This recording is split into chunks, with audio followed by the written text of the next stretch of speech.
Dewi Persik belajar tarian baru justru menuai hujatan. Dewi Persik sedang mempersiapkan konser dangdut yang akan digelar di Singapura Juni mendatang.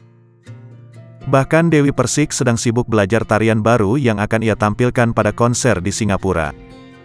"Terima kasih Bu Guru, selalu sabar ajari aku," tulis Dewi Persik melalui akun media sosial pribadinya, Selasa, tanggal 30 Mei tahun 2023. Namun bukannya dipuji karena tariannya yang terkenal sensasional itu. Dewi Persik justru banyak menuai hujatan, bahkan ia sampai disebut gila karena penampilannya dianggap terlalu seksi. "Kalau kayak gini edan, warasnya yang gemen, ya diam aja gitu wah kakak, gak perlu bayar, gak perlu panggil guru, edan kok cari guru," tulis Dewi Persik. Baginya latihan menari itu tidaklah mudah, karena ia harus mempersiapkannya dengan matang.